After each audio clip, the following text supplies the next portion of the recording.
We do not have a scientific explanation for them. That does not mean they're not real. It simply means we're not there.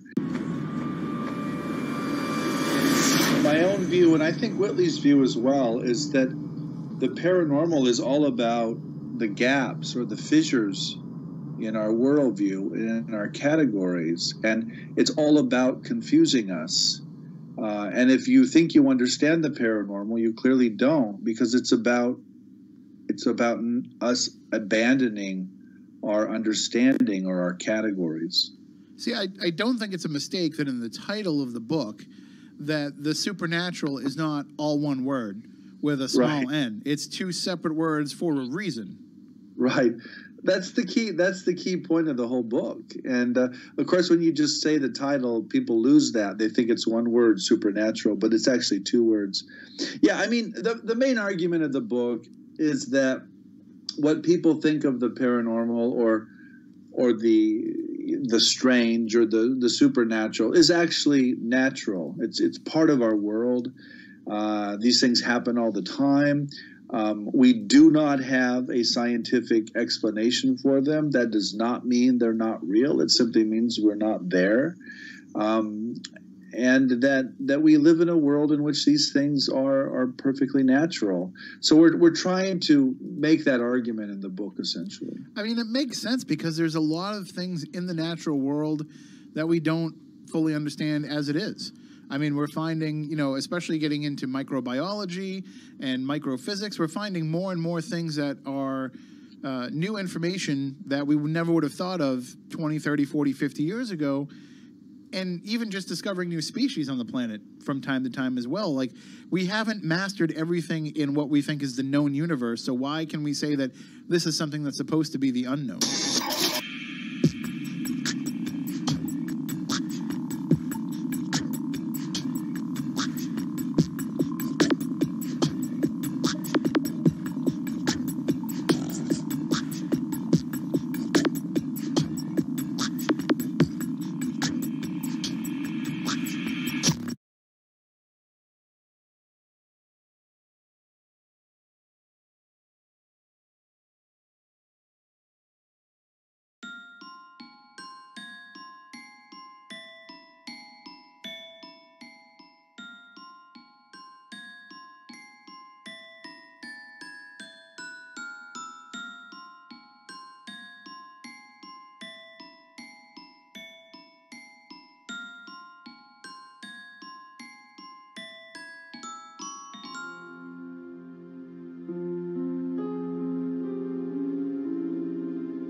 are we just talking about it now? Is it, something that we forgot about, but we've actually used to know in the past, and now it's sort of resurged? And one of the things that looks like us, but isn't, of course, is Slender Man, which is something that I have never seen something take off like this, in a way where we know from the outset that it's not real, but yet we've made it real. Yeah, absolutely. And that, I think that was surprising for a lot of us. Even for folklorists who are used to seeing things kind of take off, we're like, wow, why is this so popular? Why this thing in particular? And I think that was really fascinating for us to watch, because we know it started, on the Something Awful forum in 2009. We know that, it has this sort of trajectory. We know all of the video games, we know the YouTube channels, we know, all the stuff that's kind of come through. But that hasn't stopped people's belief, especially when it came to doing the Photoshop. Which was really interesting, too, to see how many different ways people manipulated photos to make it look like Slender Man was in them. And that was always so cool, because it was sort of a weird, where's Waldo kind of thing sometimes, or someone would post a picture online and you'd be like, I can't find Slender Man, where is he? But yeah, it was so amazing to see how that took off. And it may have died out, generally speaking, or for a lot of people, they didn't even know it existed until, of course, the stabbings that happened. And that kind of, brought a resurgence of at least more people sort of knowing about it. So I felt like there was a sort of a group of people who knew about it, and then it got, sort of more widespread because of the stabbings. But yeah, that was so interesting to see how people really connected with it, and that they would see these Photoshops, especially some of the Photoshops of the woodcuts, that made it look a lot older than what it really was. So it kind of became this thing of, well, are we just talking about it now? Is it, something that we forgot about, but we've actually used to know in the past, and now it's sort of resurged? And that was really kind of fascinating to see people talk about that. And even the people who accepted the fact that it was created in 2009, there was also sort of that belief that it became what was, frequently called a tulpa or an egregor or a thought form, that it was something that we, by talking about it, by acknowledging it, brought into existence, which is also a really interesting concept. And I think that's a big part of this, is the fact that we are kind of willing it into existence. For example, here in the south coast of Massachusetts, we have the Native American Pukwudgies, which were something that the natives believed in hundreds of years ago. And then there's all these years where you could almost say, okay, maybe there wasn't a lot of sightings of them or a lot of reported sightings of them. But now that the term has come back into fashion, now all of a sudden we're seeing more sightings of these, almost because we're willing them into existence by talking about them. And I think that does happen with these things. Yeah, it's really this interesting idea. Folklore sometimes talk about the cultural source hypothesis and the experiential source hypothesis. And for a long time, a lot of people really believed that we had supernatural experiences because we had stories. So we'd hear the story, and then, we'd get scared in the middle of the night. We'd think we saw something, but it was because of the story. But actually, people have experiences, right? And sometimes they don't know the stories. This is really common with sleep paralysis. So people will have, sleep paralysis episodes where they wake up in the middle of the night, they're unable to move. Sometimes they see something, and they won't tell anybody about it for years. But then they later on find out that there's all these stories about this. And for a lot of people, that actually makes them feel a lot better, because they realize it's not just them, they're not going crazy. But that it's actually the experience that starts before the story. So it does kind of get into that question of, in some ways, which came first. And of course, in some cases, it's both. Sometimes, you hear about this stuff and then you have the experience. But other times, the experience comes first without even knowing anything about it. Mm-hmm. And I think that's an interesting way to think about it, instead of just sort of blaming stories on it, thinking of it as, well, people had the experience and that's where the stories came from. I did have somebody mention to me once before, when the stabbings took place and Slender Man was kind of in the news for all of that, And I work in news, so people are constantly, when news stories come up about weird stuff, they're always asking me what I think about it. And so somebody at the newspaper where I worked asked me, is this the first time that you can remember where somebody's superstition or belief in the supernatural led them to do something like this? And I was like, well, no, there's a little something that happened in Salem in 1692 that was probably a little bit more egregious than this, but it has been something that people have taken these beliefs to an extreme and actually done harm to other people over them.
And that's kind of my theory on this is, I haven't found anything to back this up online, but I've been thinking in my own mind that I think that these clowns are supposed to be representative of, and just go with me on this, people. I'm not doing this in any derogatory way, but I think clowns are supposed to be indicative of black people.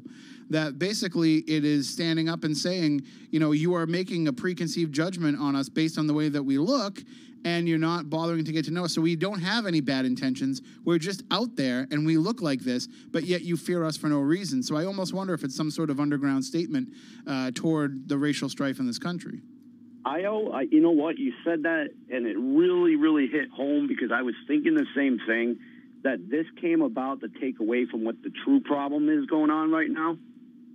Someone planted that seed so it would take you away from all these wars that are happening out there, and oh my God, now we have to hate clowns. Never mind the fact that there's a hurricane that knocked over 90 buildings down in Florida, or the fact that this racial hatred stuff is still going on in certain areas of the country. They're trying to get away from it and shove it back under the rug.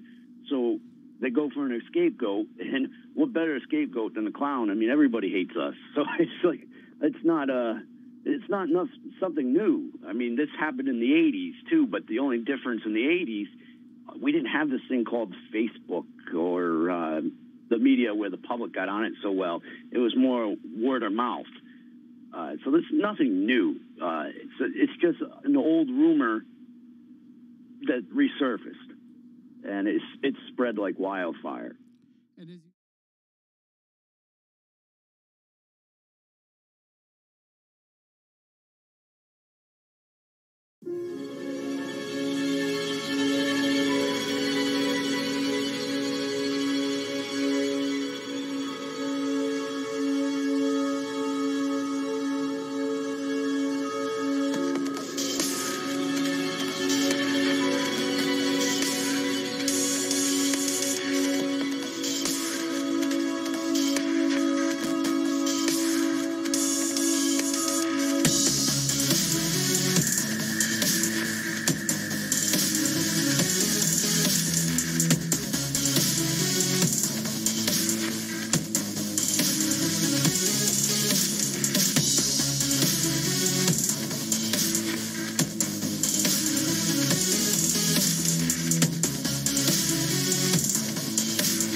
this ain't like nothing you seen on TV.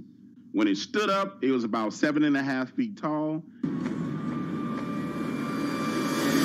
And I said, well, man, what went through your mind when you saw this? Because these are the questions that I asked to get to the bottom of it. And he said, to be honest with you, my mind wasn't working. And I'm like, what are you talking about? He said, man, my mind wasn't working. My eyes were just locked on a creature that was on all fours and stood up. And I said, well, describe how it looked. He said, man, it looked like a freaking werewolf.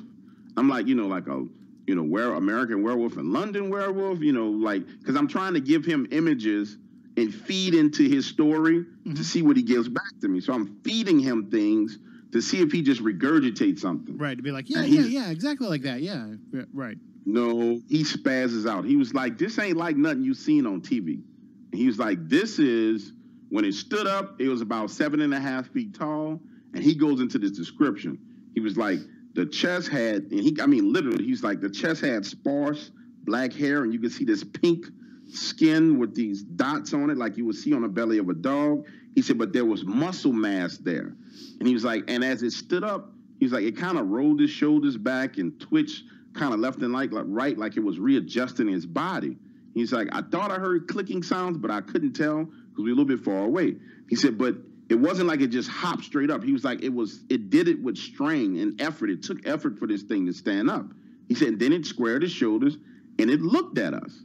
And he said, my son started crying. He's like, my son just started bawling out, crying and screaming. And I was like, well, what did you guys do? He said, man, I grabbed him. I grabbed the backpack. I grabbed the rifle. And I had literally had him in my left arm, holding him. And I start running, pointing the rifle at this thing, just in case it starts chasing after us. It just watched us run off. And I'm like, okay. He says he gets back home at night, same night, gets back home. He's in the bed with his wife, tells his wife what he saw. She's like, I don't really believe you. And it's amazing how in these conversations, you end up talking to both people in the encounters. I end up talking to the husband, the wife, and you end up talking to everybody in the household, because that's how I know it's a true encounter, because it affects the entire household. So I end up talking to the wife, and she's like, well, Doc, I really didn't believe what he was saying until later that night.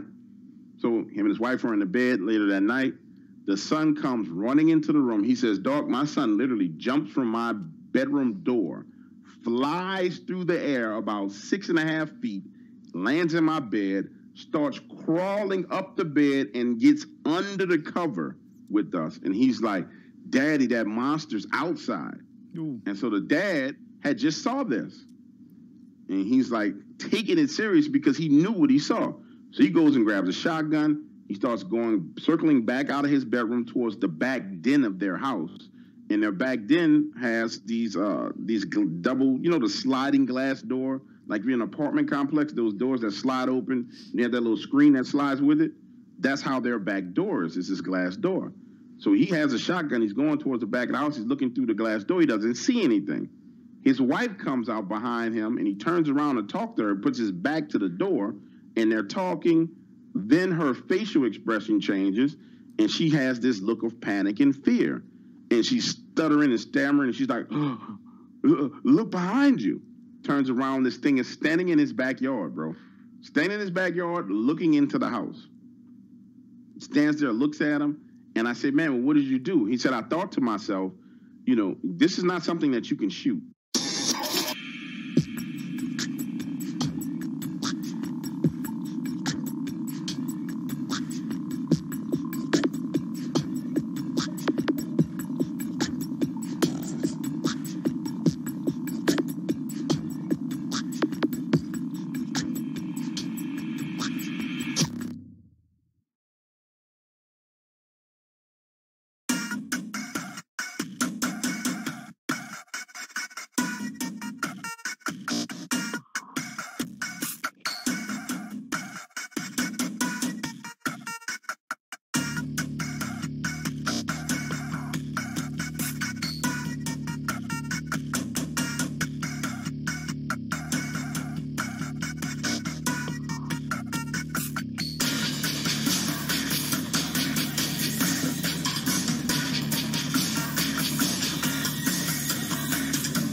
The atmosphere above is bright and clean.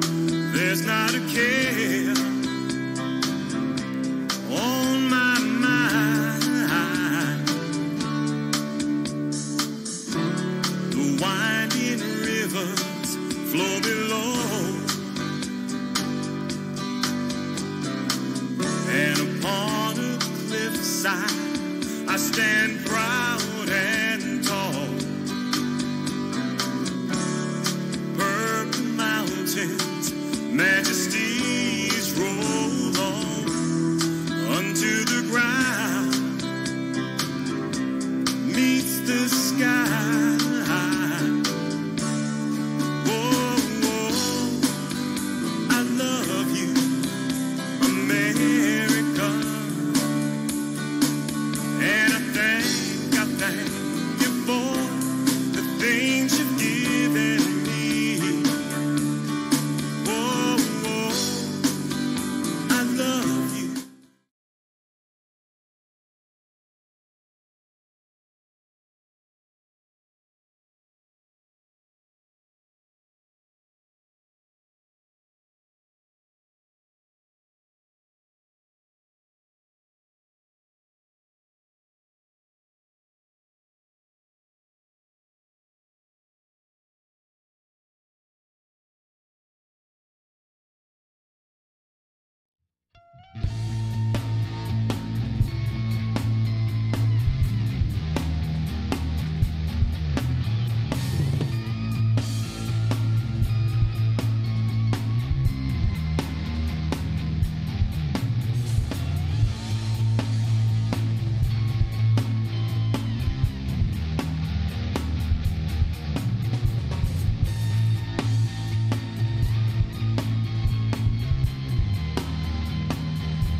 Good evening and welcome to Spooky South Coast. Tim Weisberg here, along with the silent assassin Matt Costa, science advisor Matt Moniz, and psychic medium Stephanie Burke. We are here to talk with you about the paranormal, as we are each and every Saturday night. The gang is all here tonight because we've got a big show for you. We're going to have a guest who I got a feeling already that this is going to be an instant classic episode, because we're going to be delving into one of the most famous UFO cases, but something that we haven't covered here on the show in years past. We're going to be talking about the Pascagoula incident, which we'll get into all the details with one of the two people that were abducted as part of that case, Calvin Parker, the only surviving person who was abducted from that case. Not that the other person died as a result of the abduction. He died many years later, but Calvin Parker will be sharing his story with us coming up a little bit later on in the show. We also want to say hi to our intern, Kylie, who we have... Actually, we put her to work tonight. We did. She's over there in the news booth, and she's going to be running the Twitter during the show, because we're missing that Twitter aspect. You know, we do a great job in the chat room on YouTube. Well, we try to anyway. Right. We don't necessarily do a great job, but Is that not working? that microphone you have to like get really close to. But I am. Oh, this is horrible. Yeah, it's. Why would anybody want me to sit at this one? It sounds way better in my ears than it does in yours. Trust me. Sounds like junk. Yeah, it's one of the things that'll be switched around when the new boards come in, which should be very soon. It's exciting. We have all the equipment is here. We just have to wait for the people who have to come and train us on the new system. But once we get that, we'll have all new stuff, all new things for us to mess up. Maybe then this jack on the board will stop cutting out on me and sticking my headphones and have it come out only one ear, which is going on right now, and I can't talk when I can only hear myself in one ear. Well, that's me. I'm sitting here. I'm like, I can't hear anything. Is my mic up? Is it not working? What's going on? I think this is mine. Oh, there we go. Okay. There you go. So you just got to sweet talk it. You have to gently massage it and get it in find just the right spot to get what you want from it. Don't look at me like that. Air? I spend a lot of lonely time here. I was going to make a Robert Kraft mention, but I spend a lot of lonely time here by myself. Are we on air or are we on YouTube? No, we're on the air. Oh, then all right. I'm gonna stay quiet in my corner. But so we like I said, we do a great job in the chat room. Well, I think the people who show up every week can hang out in the chat room and go back and forth, they're the ones who do a great job. We just kind of interject ourselves now and then. But we're kind of missing the interaction on Twitter. We've tried in the past with trying to, live tweet the show to some degree, and Matt does a great job with feeding stuff out to it all the time. But, this way here, Kylie can hear some of the good stuff that's coming up in the conversation and just kind of send some tweets out there and let people know with the link back to the show, to the YouTube channel, so that people can jump in and check it out. Basically, I'm trying to tell her how to do it because I didn't give her very good instructions. So you're usually really good at instructions. Yeah, but I kind of ran in here fast tonight. Right. Yeah. She's giving me the kind of like, So it's all right. She's a millennial. She'll figure out Twitter. It's good. Oh, don't call her a millennial. It's not a bad thing. She's way better than a millennial. Listen, we didn't have any of this stuff when we grew up. Like, I didn't have the internet. So what are you talking about? I didn't. You're not that old. How did you not have the internet? I didn't have the internet. You didn't have the internet, but the internet existed. No. Like, nobody had computers. It wasn't a thing. No way is that true. Not every household had a computer, no. Not even schools did at that time. We didn't get schools until I was... We've had smartphones for most of your life. No, we haven't. I remember days of bag phones. And, like, the giant ones in the car. I don't know. I swear to you. I think you're recalling past lives or something here. Not. I'm going to keep my mouth shut. You should probably do that. It's a good idea. I'm sitting in really close proximity. In 1996. Okay. Like what? I know you probably don't want to reveal your age on the air, but in 1996, like what school level would you have been in? Like elementary school, middle school? Elementary. So in elementary school, so in 1996, I got the internet in my house, and I was one of the last people to get the internet in my house. We didn't have it. Nope. I'm telling you. This is amazing to me. Actually, it wasn't even 96. It was 97. 96 was the first time I ever used the internet. I remember like Windows 98, like Windows 97, stuff like that. But yeah, no. I remember days of cell phones not being mobile. I don't know. I promise you. I'm sticking to my recalling past lives idea. I'm not that young, you know. Which I had a great conversation about past lives on Midnight in the Desert this past week. Yeah, if you haven't, I sent you the. That's right. I haven't had a chance to listen to it yet. I mean, if Keith and Michelle are listening, I didn't send the file to somebody else. No, but I kind of wanted to get your take a little bit so that we could maybe have him come on the show. Barry Eaton was a fantastic guest talking about past lives and the realm between this world and the next, and really, really interesting stuff. And like I said, I hate to poach the great guests that Michelle brings on to that show. I hate to poach them to bring them on to Spooky South Coast, but sometimes I know that it would just be a great discussion here on our show. Right. Well, past lives are fascinating. And there's so many different takes on it and so many different ways to do it. You have people's outlooks on it, as well as like reincarnation. So it's a giant rabbit hole. That's the best way to put it. There's also too the difference with our show and with Midnight in the Desert is, we're taking breaks and it's a 3-hour show as opposed to our show is a 2-hour show. So, and plus I'm not afraid to go down really, really weird rabbit holes on Spooky South Coast. So, right. We've done it so many times. Yeah. We could take that discussion in a variety of different ways. We're those people that have those guests on and we're just like, let's see how it goes. Let's ride it out. So there's shows that, sometimes we book them and we say, I don't know how this is going to go. Yep. But let's just see what happens. Like that guy we brought in last week, Andrew Lake.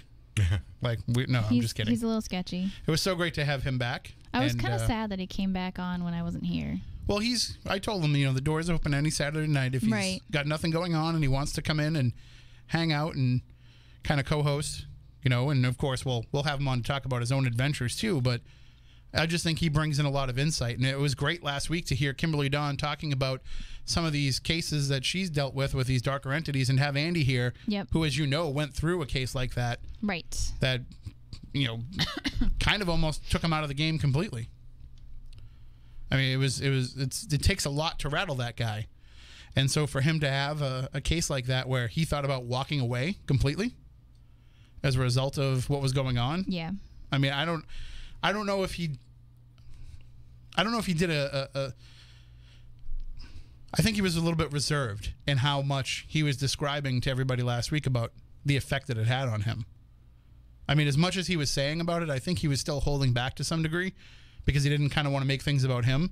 But it was bad. And you know, Stephanie, you were the one that was talking to him pretty much daily about this. Right. Like, it had a very profound effect on him. Andy just has so many fascinating stories anyways. His research is unbelievable. So, well, I don't want to announce anything yet because we're still in the works of now you have finalizing everything. But if there's anybody, we've talked about this before, if there's anybody that needs to have a podcast, it's Andrew Lake. Correct. And so we're working on making that happen.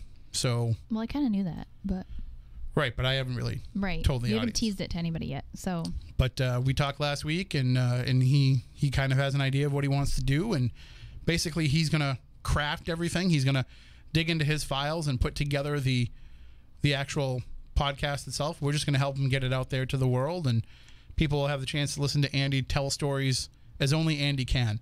And if you are a subscriber to Midnight in the Desert, or even if you're not, it's worth the $5 just to sign up and to go back and listen to when Andy was on the night before Halloween sharing Rhode Island stories. Man. And as I've said before, I've heard Andy tell these stories probably at least a dozen times, because these are stories that he would share in our stage show, An Evening of Ghost Stories, New England Legends. And so we would have rehearsals, and sorry. And I remember when he was like developing the stories, things were very rough in the beginning, and we went over these stories again and again and again. And to hear how he pretty much came out of the gate with these stories the way that they were. If anything, they've maybe been trimmed a little bit for time or compressed a little bit for time. But other than that, like, the details are still what he came in with the very first time. So now I'm excited to see what it could be like to hear him tell these stories completely unfiltered, completely without time constraint. And he can tell them the way that he wants to tell them, in a way that I think the audience will respond very well to. Because a lot of these, if you listen to a lot of these podcasts that share ghost stories or share legends or things like that, some of them take it to a dramatic effect. You know, I think Jeff Belanger's New England Legends podcast does a great job of following in the podcast tradition of telling the story and maybe adding in a little music and a little sound effects and everything, but he doesn't take it to a level of cheesy. Some people that do these podcasts take it to the level of cheesy. You know, I don't want that. I don't want somebody that's trying to scare me. I want somebody that's telling me a story in a way that might be creepy. That's why, like, Jeff's podcast is great. The Strange and Unusual podcast is great at that. And I think Andy's going to take those type of podcasts to a whole new level. So it's not going to be you're not going to hear blood-curdling scream sound effects. He's just going to give it to you raw, and he's going to give it to you real. And I'm very excited to see where it goes. So he kind of reminds me of like a New England Dark Waters. Right. Except the thing about Dark Waters is, and this is no disrespect to him, he's collecting other people's stories. Exactly. But the way that he delivers the stories make you feel like you are right there. And like Andy's stories are his own research, which makes it a little bit more personal, or things that have actually happened to him or people that he knows personally. So that's the difference between them. But the way that they both deliver stories is so fascinating and so captivating that it really just sucks you right in. And by the way, did you give Bardell a hello? Because I did, actually. You did? I did. Okay. In the chat room? I did. But you didn't give him one on the air. Well, shouldn't it be all hail Bart? She said it. There you go. You got her to say it. So you just earned some Bart coins, I think. Did I? What are Bart coins? So you use them in the Bart store. Oh, there's a Bart store? Oh yeah. I'm a little behind. I haven't been on the Bart show you can get while. You can get all kinds of Bart stuff. So it's I recommend going to kingdomofnightradio.com, and you can find some of his stuff there. It's actually the only Kingdom of Nye radio that there is. Okay. It's the only one. That's all I've heard of. There's no other Kingdom of Nye radio show at all anymore. So I feel like this might be going down a different path. And I kind of know what you're talking about. I'm just saying. So it's there we got our plugs in. Now somebody can make a video about how I take payment from Bardell for plugging him. Bart coins. Well, They're not real. I said it first, so that's okay. They can be mad at me first. So tonight we're going to be talking with Calvin Parker. And Moniz, you had the opportunity to kind of strike up this relationship. You're the one that was able to get Calvin Parker to come on the show. Well, I met him about 25 years ago, and I've been following his case since the early 80s when I read about it. And it always fascinated me, mainly because it was another case that had another person with him.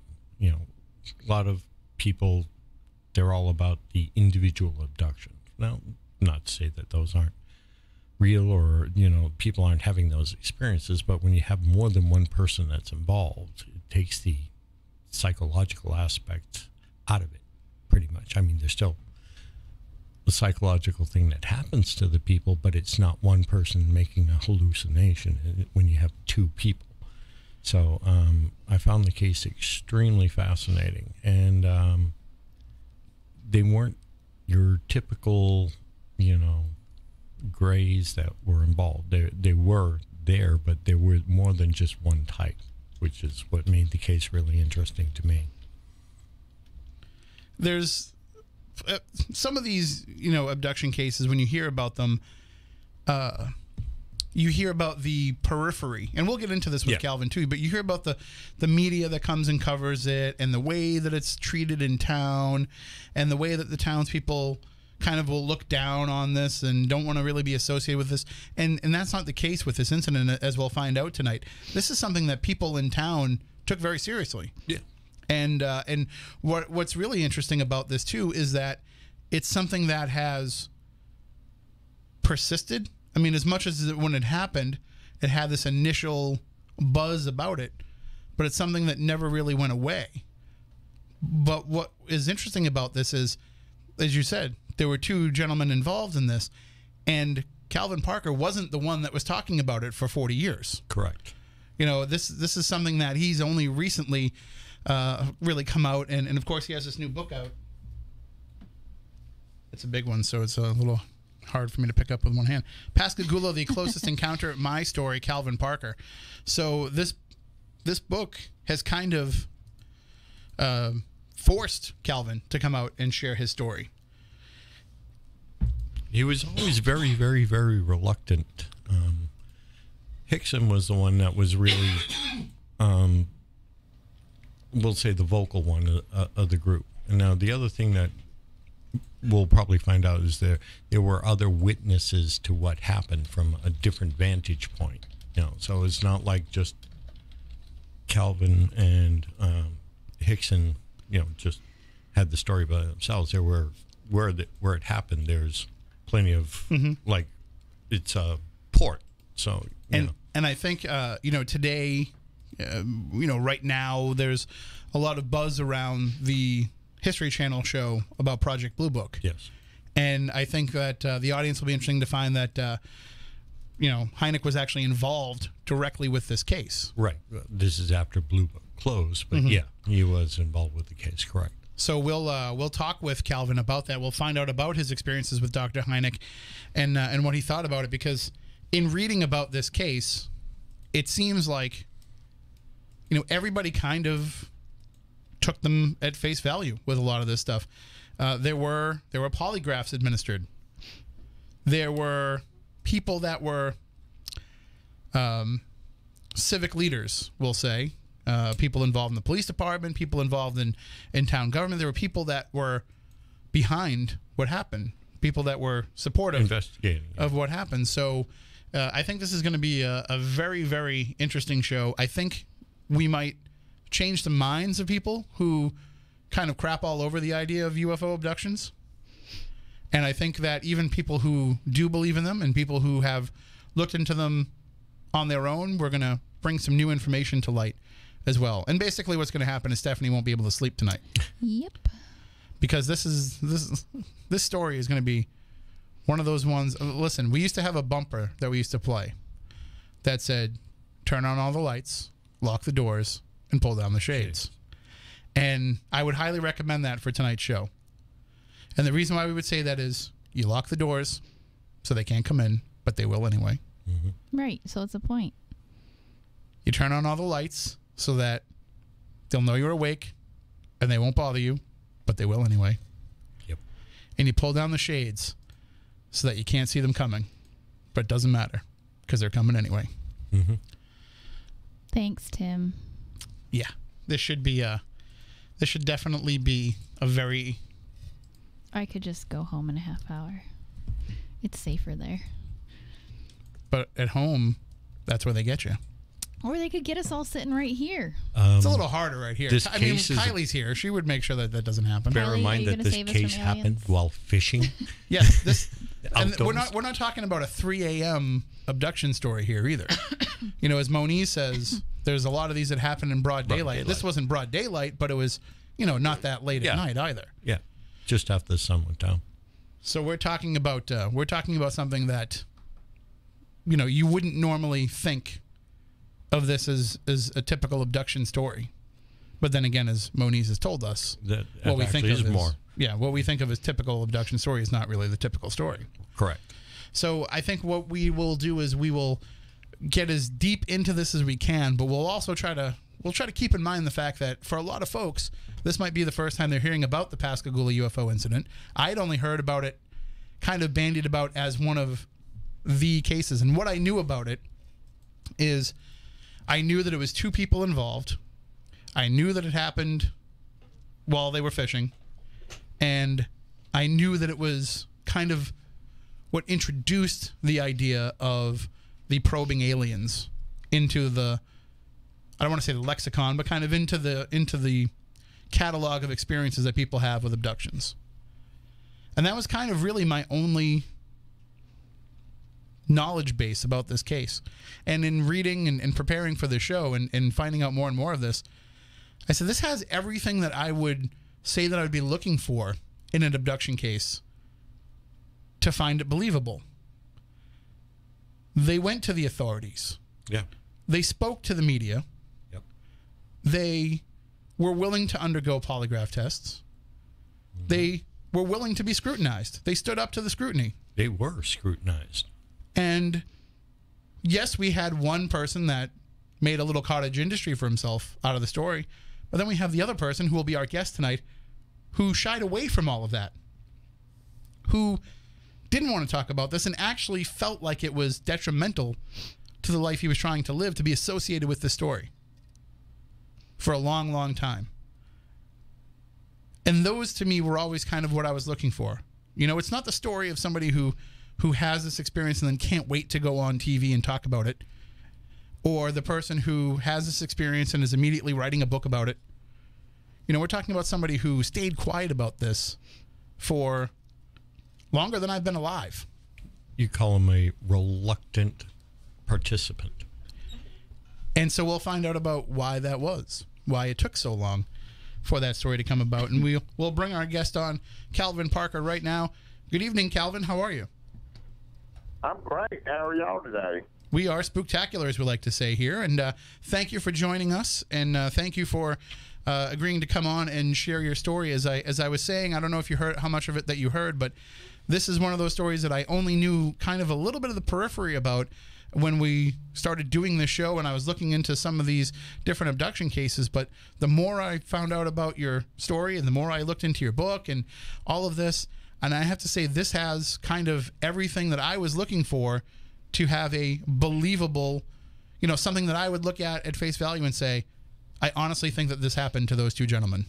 And we were mentioning that it took you so long to come out and tell your story. We're going to get into all of it. We're going to go back to the very beginning, kind of explain to everybody what happened. But the first question that I'll ask you is why now are you sharing this story with people after being quiet about it for so long? Well, it's kind of like I told everybody. Everybody has an expiration date on their head. And I felt like I owed it. I never talked about it to my family or friends or anything. They'd ask me, and I just avoid the conversation. So we were at a wake one day of a neighbor, and I signed a register, and everybody started recognizing my name, and they wanted to talk about it, and I didn't think that was a place to do it. And I got to thinking, I said, well, this is 45 years later, you know, I really need to tell everybody, but I didn't know how to write a book. Don't have much of an education, but my wife kind of pushed it, and Philip Mantle, the producer, the publisher of my book, started pushing a little bit. He says, well, get it and write it, put it in writing, and then that's your legacy. Nobody come up and change it, and that's the way that it is. So I agreed to do that, and just sat there and started putting it on paper, and that's where the book came around. And now, if somebody asks about it, all I do is say, well, read the book. I don't want to talk about it. Oh, understandable, right. And we're talking about something that happened to you when you were 19 years old, right? Yes, I'm 19 years old, 1973. And so I guess that's as good a place to start as any. Let's talk about what was going on in your life at that time and what led to this night. Well, actually, I was working in the oil field and putting in about 16 hours a day. And I was engaged to get married, so I wanted a little more stable job. And I called up a friend of mine, or he really wasn't a friend, but a friend of my father's, and asked him about coming to work. And he was working in a shipyard here in Pascagoula, Mississippi. So he hired me, and actually that was the day before I went down on October the 10th, and we went fishing. And we got off work and went fishing. And the first day I was there, this is when all this happened. So I pretty much lost the job, got an examination and all that on that day. But at work, when we got off, Charlie said, why don't we go fishing? I know a good spot. We'll kind of cool down. Because here on the Mississippi Gulf Coast, it was probably 75 or 80 degrees that day. So I agreed to go. We drove down to a place called the Old Grain Elevator in Shaw Peters Shipyard. And we got out of the car, and we walked down to the river, which it took about 15 minutes to get there because of all the debris where the floodwaters had washed in, and then they'd go out, they'd leave trash and all on the bank. So we sat down, and I was looking across the river. I was on the East River, so I was looking across the river, and there was no ship over there. And I was thinking to myself, now this thing's made out of steel. How does a steel ship float in water? And that's where my mind was. I really wasn't thinking of anything at that time. And then I noticed some blue hazy lights coming across the water from behind us. And it got my attention because we was actually on private property, and I was afraid they was going to get us for trespassing. Right, you see these blue lights and you assume it's the police. Yes, sir. I assumed it was a police there at the time. So we stood up. Both of us seen them flashing across the water about this time. We stood up and turned around. And by the time we got turned around, it was a bright light. I've never seen a light that bright my whole life. It was almost blinded. And probably, to judge the distance, my car was about 100 yards behind us. So this craft had landed close to my car. And we seen three robotic-looking creatures that come out of the craft, but they was almost to us by the time we could make it out because of our eyes get used to the light. But two of them got a hold of Charlie. One of them got a hold of myself. I was hunting somewhere to run, but there wasn't nowhere. There was water on the left and the right and in front of me, and it had a lot of debris in it. But when this creature got me by the arm, and I'm calling it a robot, I don't know if that's what it was or not, I felt an injection go into my arm. Well, that immediately settled me down, and later on, the puncture mark, they figured at the hospital that was probably some kind of injection they gave us, a shot. So two of them got a hold of Charlie, one of them got a hold of myself, and they floated us up about 1.5 foot, 2 foot off the ground, and they levitated us and headed toward the ship. Now, I couldn't move anything but my eyes or my head. All I could do was roll my head. But when we was going in the ship, I was thinking, and I don't know why this was so weird, but I was thinking, now where's all these lights coming from? But they was illuminating out of the walls. That's the one thing that I noticed that stuck with me all these years. There wasn't no light fixtures or anything. The light was just coming out of the walls. So when we got to the door, of course, I lost track of Charlie. I don't know which direction he went or anything. They made a left turn and then a right turn. And they put me in on an examination table. And that's the only thing I know to call it, at about a 45-degree angle. Immediately when I was laid on this table, there's something come out of the ceiling about the size of a deck of cards, and it rotated around my head, and it was clicked. And I could hear 4 clicks. So, you know, did that at the front of my head, and the side of my head, and the back of my head, and on my other side. And then this thing went straight up back up into the ceiling. Well, this big, ugly creature, and by this time my eyes had focused enough to call him that, he backed up out of the way, and when he did, a smaller looking, and I called it a female. I don't know why. I don't know if it was or not, but it was a smaller creature that come out. And she had fingers, and her 2 middle fingers was a little longer than the rest of her hand. And she pinched me on the cheek there a couple of times, then reached her 2 fingers down in my throat. And that little thing that hangs down back there, she come up behind it, and I started strangling. I couldn't catch my breath, so I panicked pretty hard. And that's when I was looking at her in the face, and I never seen her lips move. But that's when she said, "We're not going to harm you." And she pulled her fingers out. And then that big, ugly creature come over and grabbed me by the arm again, and I felt another injection. So I feel like they was giving me something to calm me down.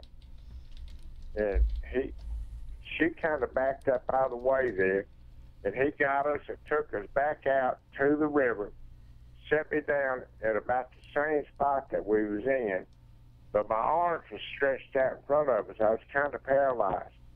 And that's when I heard the guy that was with me. He was on the ground, and he said, Calvin, you okay, son?" And automatically, you know, we just turned to look to see what happened. And the bright light went off, and blue hazy lights come out again. And this thing just picked up off the ground a little ways, shot up into the air just like the speed of light. You know, you couldn't even see it disappearing. So we sat on the pier and talked for a minute after this, because the danger was over. And I told him, I said, "Charlie, you know, there's no reason to tell nobody about this. I just got this job. They're going to think we idiots if we tell somebody. Let's just keep this quiet, get up in the morning and go to work." Well, that's a good idea. That's what he said. But apparently he didn't abide by what he said. So on the way home, we walked back to the car, and I noticed on my car, the windows on the passenger side that was facing the crowd had just shattered in place, but they were still intact in there until we opened the doors. So we got in there, and I never did get the car cranked. It must have took 15 minutes. And another thing that puzzled me was if you crank on a car that long, normally the battery would go down, but this battery was good. I mean, you couldn't even tell the difference in it. So we left there, and there was a little store while we was going back to the apartments. He said, "Pull over. We got to tell somebody." But the deal is, in Mississippi, there was blue laws back then, and the blue laws is where you can't stay open. The store can't stay open past a certain time. So he got out. He tried to call Keesler Air Force Base in Biloxi.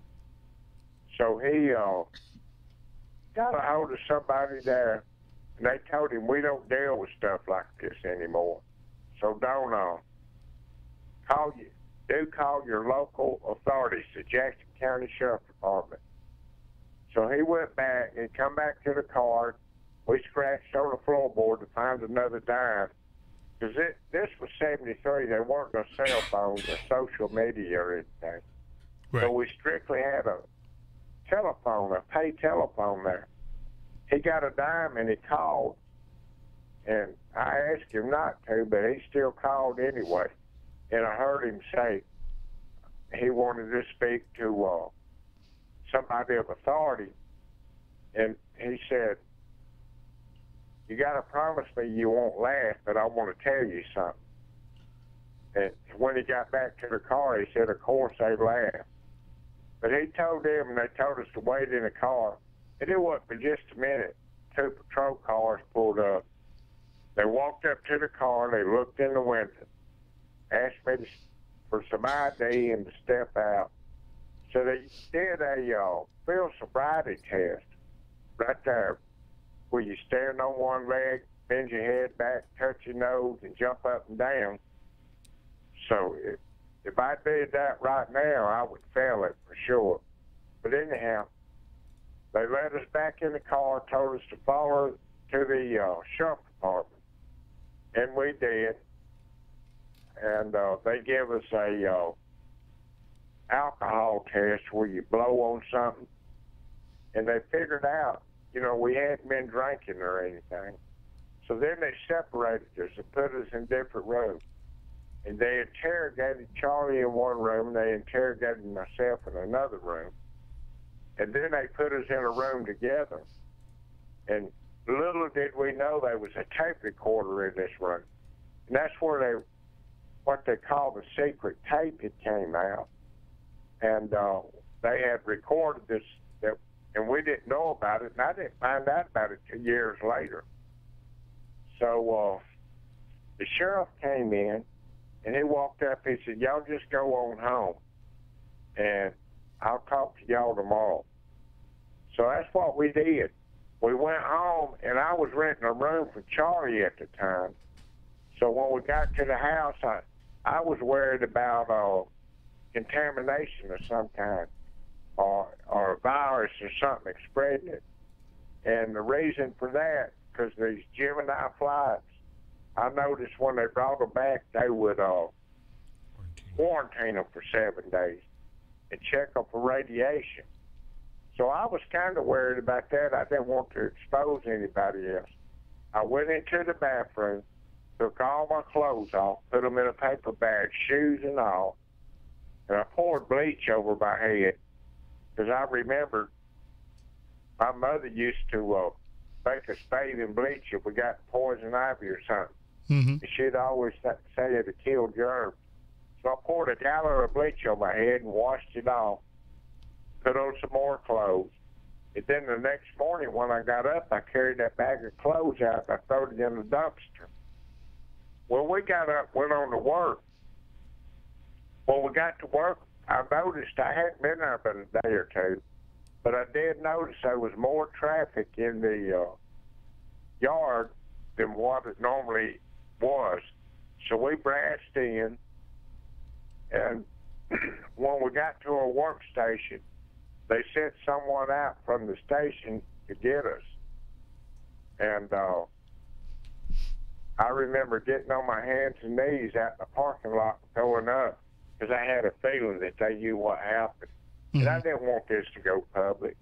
I felt like it was a personal matter and I shouldn't go public with it. And at least until I figured out the reason. So that when they got us to the office, they said, we can't conduct business normal here. The phones are ringing off the wall.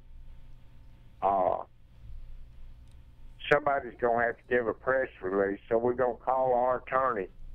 Y'all tell him what happened, and he'll work up a press release.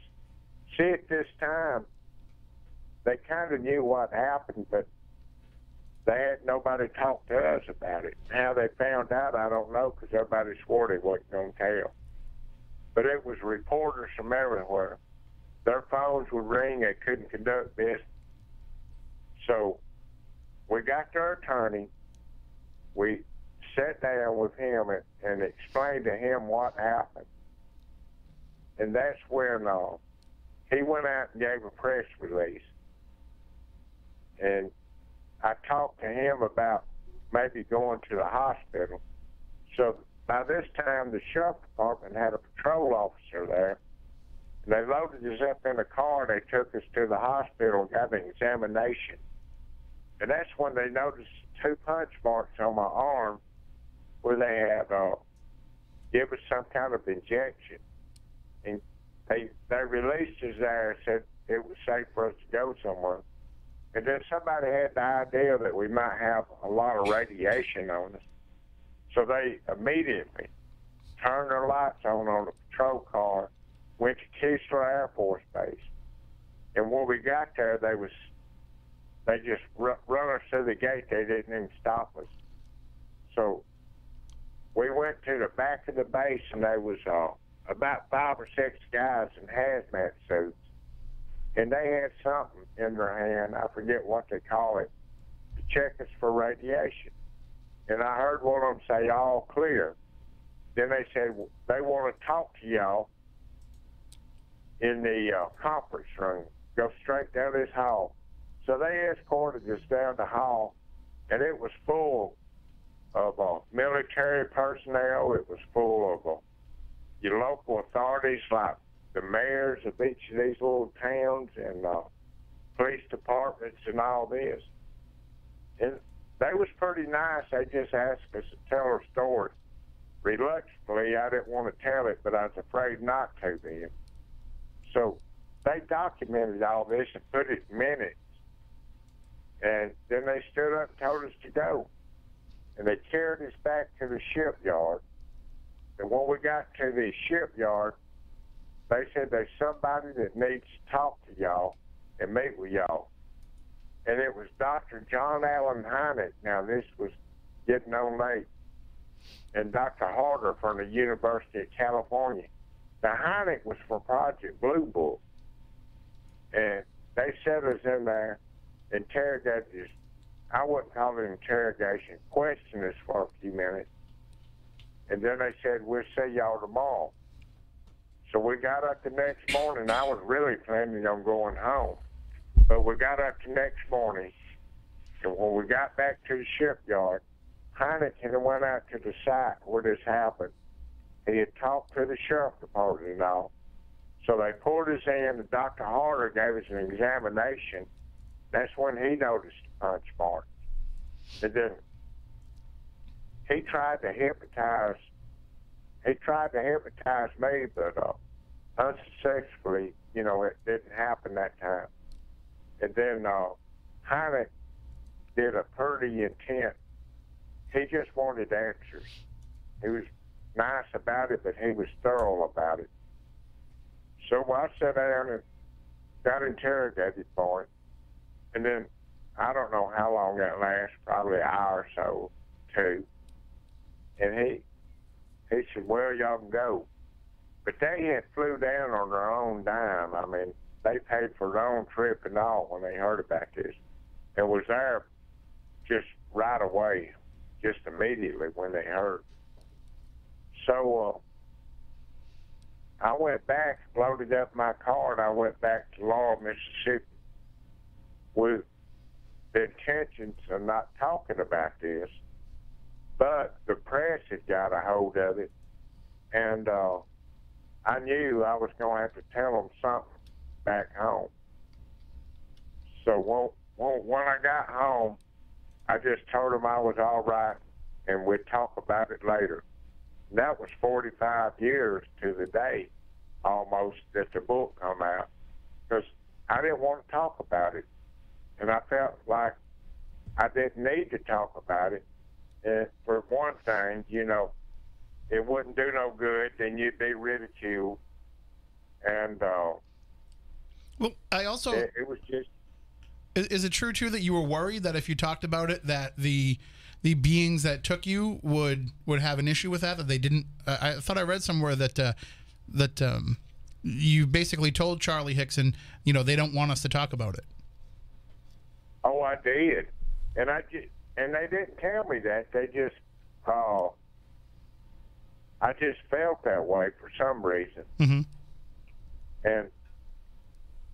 But I knew I had been in 45 years later, I had been through a stroke, 2 open heart surgeries, and I got an expiration date set on my head. And I felt like I owed it to my family, my friends, and the people on the Mississippi Gulf Coast anyhow. I owed them some kind of story because I never did talk about it. And even till today, I have people coming up saying I've been to conferences and things, and I think during this time I might have made 1 or 2 just rode around with Charlie, But eventually I hadn't been to none of them. I didn't want to go, I just felt like I didn't need to talk about it. Well, it seems like first of all, there's a lot to unpack there from your experience, and we have a news break coming up in about 5 minutes, but then after that, we'll have a whole other hour to be able to really delve into this. But it seems like on the surface, you were the one that was kind of the, you kind of had some wherewithal to know what it was that happened to you and to kind of think about all the different things that you should do as a follow-up after that. Did you know, was it something that you and Charlie talked about between the two of you? So between the two of you, did you talk about having been abducted by aliens? Is that what you were saying to each other at the time, or is that something that came about later? No, actually, when I sat down with Charlie after this happened, what we really talked about was we didn't need to talk about this, but we knew something had happened to us, and we didn't know. I don't know if he did or not, but I didn't know if it was aliens or what it was. There for a while, I thought it could have been an experiment from one of these shipyards that built all these destroyer ships and all. I said, well, there's 2 old rednecks out drinking, and they got their toys, and they run around just having fun with us. But later on, I figured out the technology wasn't there. That wasn't the case. But deep in my heart, I felt like it was something probably from another planet or something like that. But when this happened, I never heard of UFOs. I didn't know what a UFO was. I didn't know what aliens were. And up until I did the book, I never looked at pictures of them. But I was trying to find what mine looked like. And mine's totally different from the ones with the big eyes and look like lizards and grasshoppers and stuff. Mine was more human looking than that. So more human looking, like as in they look like they could be people, or more human looking as in they just had more humanistic features than what we're used to? They had more humanistic features than that. So you knew at the time that you weren't dealing with actual people. Right. And you could tell. And one thing that bothered me was when she telecommunicated and to me, her lips never moved, but it was just like she was saying it herself. We're not going to harm you. But, I didn't believe that at all then, and I still don't.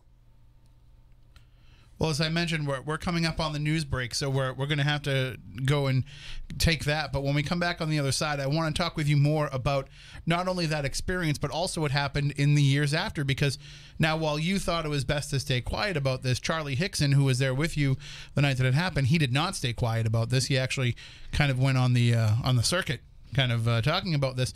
And so I want to kind of look at the dichotomy of what Charlie was doing over the years with this story as opposed to what you were doing. And I want to talk more about just some of the impact that this had on the area. I want to talk about the way that the community responded to you when it happened, because to me, that's part of the most fascinating part about this case, is that you didn't come back there and you weren't looked at the other folks as being these two weirdos that were claiming to be abducted by aliens, people were listening to what it was that you had to say, and people were supporting you and standing behind you. So we'll get into all of that and more with our guest, Calvin Parker. If you want to pick up his book, and I'm going to pick it up right now and put it up to the camera, Pascagoula, The Closest Encounter, My Story by Calvin Parker. You can get that on Amazon or wherever you get books.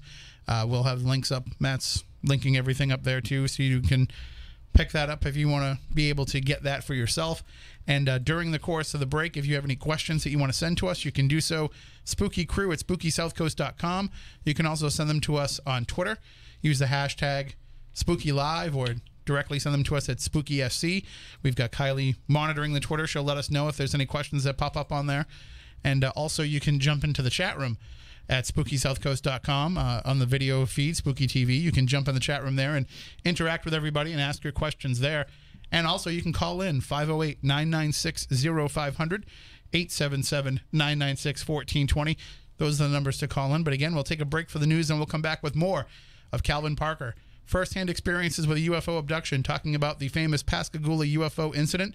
More Spooky South Coast coming up in just a few moments.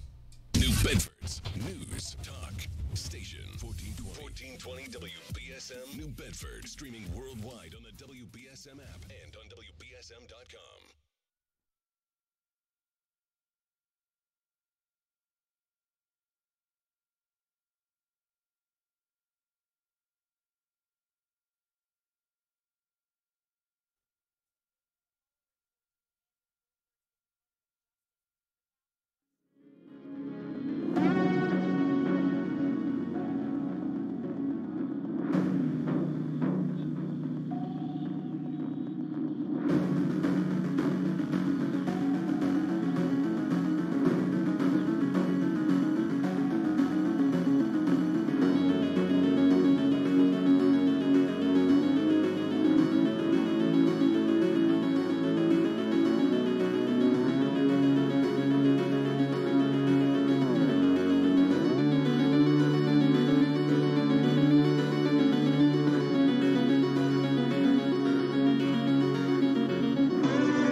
The thought of my sons growing up without me inspired me to quit smoking. I talked to my doctors and then I threw away.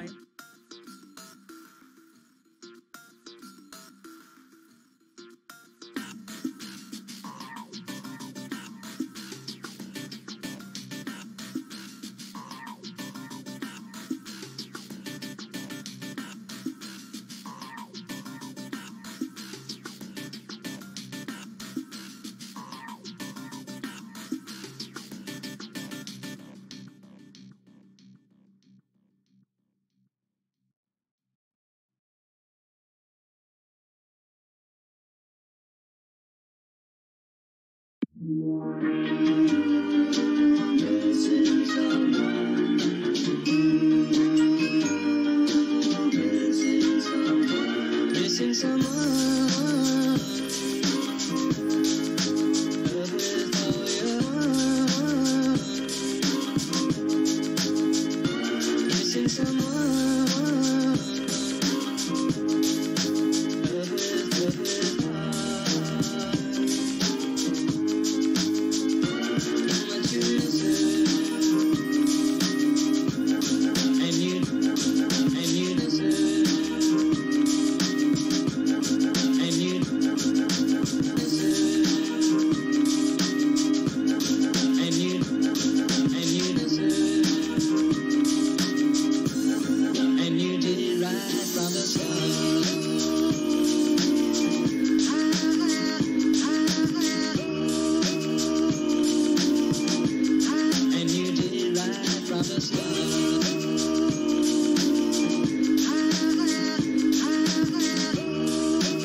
From TalkStream Live, you'll find a great selection of talk shows covering UFOs, ghosts, strange phenomena, and much more.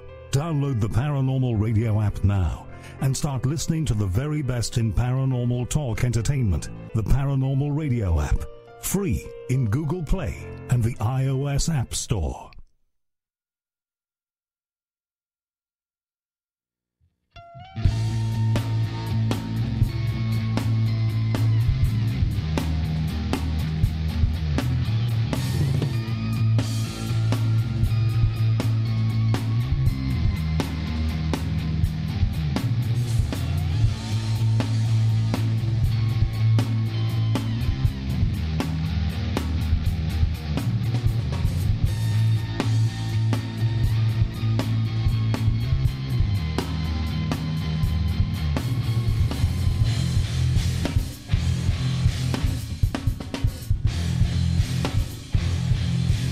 Welcome back. Hour number 2 of Spooky South Coast. Tim Weisberg here, along with the silent assassin Matt Costa, science advisor Matt Moniz, psychic medium Stephanie Burke, and intern Kylie. She's over there monitoring the chat room and dealing with Bart L. Yes. Which we didn't warn her about. We did not. Going into this. Kylie, you want to pop on for a minute and talk to us? Just pull that microphone down there. And there you go. So this is your first time being on the radio? All right. I always like when I can put somebody on the radio for the first time. It would also help if I put you over the stream too.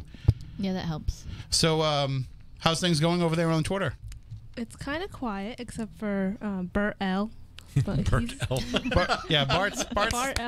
Bart's an acquired taste. Bart L. Yeah. But he's a big supporter of the show. So, you know, if he sends you nude photos, just hit the little heart next to it and then just move on. Of course. Is the way that I can best recommend it.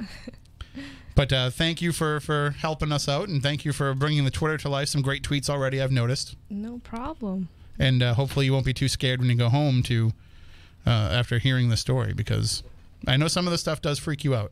It does, but I'm ready to hear more. All right. Well, let's get right back into it with Calvin Parker. And we were talking before the break about some of his experiences. Of course, he's one of the 2 people that were abducted in Pascagoula, Mississippi back in 1973. And he's joining us to tell us his story and to share with us exactly what went on. And Calvin, we were talking about how when you were taken, you were saying that these beings appeared to be humanoid in some of their appearance. But I thought I saw, too, that one of the... You had mentioned the female one. Was that the one that looked different than the other ones? The one that put her fingers in your throat? Was that the one that had a slightly different appearance than the other 2? That's correct. She was more humanoid than the other 2. I really feel like they were robots or something. And she was commanding them, and they was probably there for her protection. It's really hard to say, but the way they moved, was mechanical-like. And she just moved kind of like a normal person would, I guess. And is that mechanical movement, is that why you thought these were kind of robotic creatures at first? It is. And I still feel like that today. I've had a long time, as you know, to think about it and to try to put it all in perspective. And it's not a day in 45 years that I hadn't thought about it. So...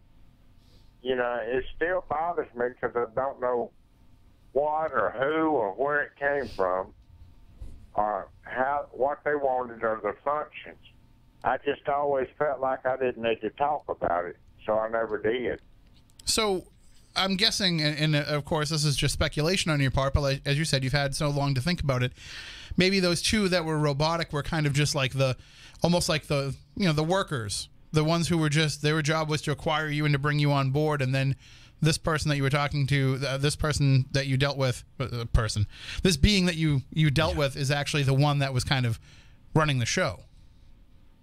I really believe that. And I call it a she. I don't know why. Kind of, when a man's around a woman, he can sense it. And when a woman's around a man, she can sense that. And I just sensed that it was a she. But I don't have any physical evidence that it was. But I do feel like she was pulling the strings for the big, I call it the big ugly creature, the robots, because they was listening somehow listening to her demands.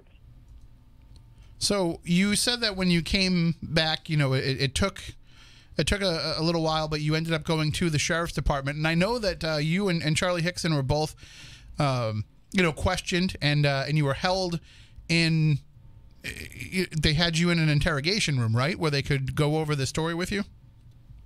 Yes, sir, that's correct. And what was that experience like?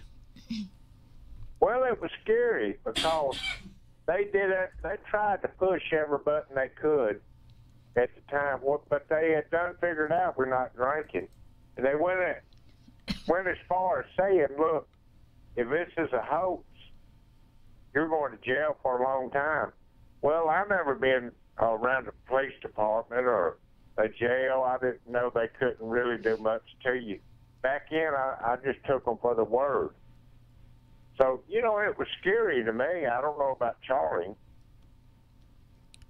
But to you, I mean, I know some of the law enforcement that were involved said that you were kind of climbing the walls a bit, being in that room, that you were actually very reluctant to be part of that. But that did Charlie seem to be, I don't want to use the phrase, eating it up, but was he kind of reveling in the fact that there was this much interest in what happened?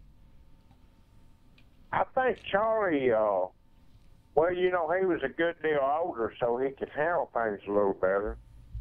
But this didn't seem to bother Charlie because I remember before we left, I told the sheriff, I said, please don't tell anybody this happened. I don't want to know it. I'm fixing to get married in a month. I just got a new job, and I just don't want nobody to know about this. I feel like it's nothing we need to talk about. Because I wasn't the one that called the sheriff's department to start with, so I thought we were safe from gossip. Now, how they found out, I don't know. But back then, I think people had scanners, and they was really nosy, and they'd listen in to the police department and the fire department, see what was going on. And I feel like that's how they found out about it. But I knew Charlie had called them and told them. So, right away, I just kind of pulled away from Charlie because that wasn't the deal we had. Now, you had mentioned in the last hour that you weren't familiar with the idea of aliens, and I think just to put this in perspective, we had the Betty and Barney Hill abduction case that happened in New Hampshire. That was in about 10 years. 1963. So 10 years prior to this. But that was also something that it took a long time for that to really kind of... It really didn't become prevalent in knowledge until the late 60s, 67, 68. And even then, it wasn't at some sort of a global scale like one of these stories would be today. So you really... If you had no idea or any basis in that, when did the word aliens first come up? When did somebody first put that forth as a possibility? Well, actually, talking about Betty and Barney Hill, Charlie was going on the Johnny Carson show or something. He invited me to go. He said there's going to be people there. This is the first I've heard of alien type things. So he said, Betty and Barney Hill's going to be there, and they got abducted by aliens. So that was the first I heard about that. And I got to researching a little bit then, and I found out that Betty and Barney was a mixed couple, and this was back in the 60s, and he had passed away, but she was willing to talk about that, and her in a mixed marriage back then, putting a lot of pressure on herself. I kind of believed her to start with. Right. So I made the trip just to meet her to Chicago, just to meet Betty Hill. And I ended up spending 3 or 4 days with her at her house and talking to her about it. And that's really the first conversation I had about aliens. Wow. So what was that conversation like? I mean, were you having a lot of similarities in your experiences, or was it different experiences for each of you? No, it was completely different. But, they never did remember actually seeing them until they was hypnotized. And then she even showed me a star map she drawed after that. It turned out to be pretty accurate. Now, I don't know how accurate it was, because I'm not a scientist or anything. But by the time I left, I don't know what happened to them, but I believe that something did happen to them. And that was my first time being around any kind of abductee or anything like that. Of course, since the books come out, I've talked to hundreds of them. Well, I definitely want to get more into the kind of the media tour that Charlie went on after this. But just taking a step back to when you were sharing these experiences with the local authorities, did you both submit to polygraph testing? We did. I actually took a polygraph test in Chicago, and back then I had a polygraph test, a voice stress test, and some other kind of test. And just came out with clear colors through all of them. And then I told them, somebody come up wanted to do another one. I said, look, I've been through all this. Why? I know I'm telling the truth. And the next thing, I don't care if you believe me or not. And that's always the attitude I had. So it don't matter to me if I take a polygraph test or not. Because even with all the tests known to man like that, you know, there's going to be people that doubt you. And that's their business. I don't care if they don't believe me or not. Well, and Charlie took one too, though, and he also passed. He did pass. But didn't somebody try to discredit the polygraph later? They did on Charlie. And I don't know why. One thing, Charlie went into the spotlight. He had his 5 minutes of fame. And I don't know what the man was thinking. He'd been better off. You know, Charlie died a poor man, just like I am right now. But he'd been better off not to talk about it and get all into this and do all this traveling. So I don't know what was on his mind, because when I left the coast, I didn't see Charlie but a couple of times more.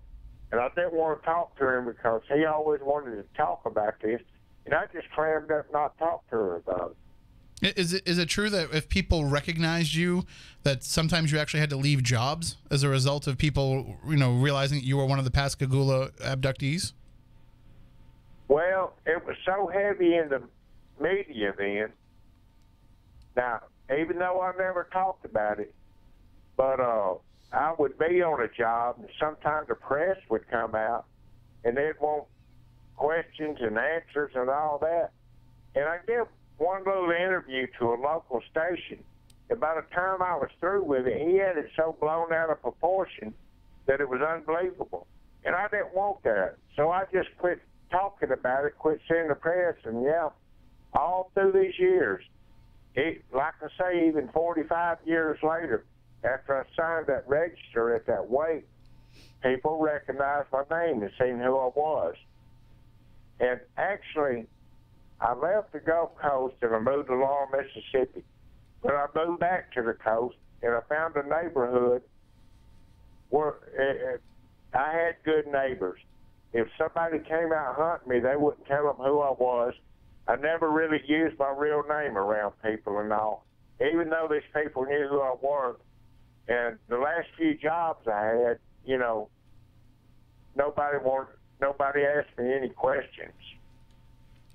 But that's why I felt like I needed to write the book to let them know. And what's funny is, you know, there's a lot of references, especially in the original reporting on this incident, on the Pascagoula incident, that there were two bridges very nearby where you guys were fishing, and both of those bridges had tenders. There were people that were working on those bridges at the time, and that they didn't see anything. But yet there were other people that reported seeing lights in the sky and seeing craft. There were other reports that came in from others that kind of backed up what it was that you and Charlie encountered. Yeah, here lately it's been a lot of eyewitnesses came out. But on the bridges, the sheriff department went on Highway 90 to investigate that bridge there. Well, all he did, when a ship would come, they'd radio and he'd open the bridge and close it. He was sitting with his back in a recliner with his back to the river, and just so he could kind of spot watching a little TV, and he was asleep when they got there. They had to wake him up to talk to him. And then the other bridge tender, they would come down when it was time for a train to come. So they knew the schedule, and they would come down and open the bridge up or close it. But it stayed open most all the time.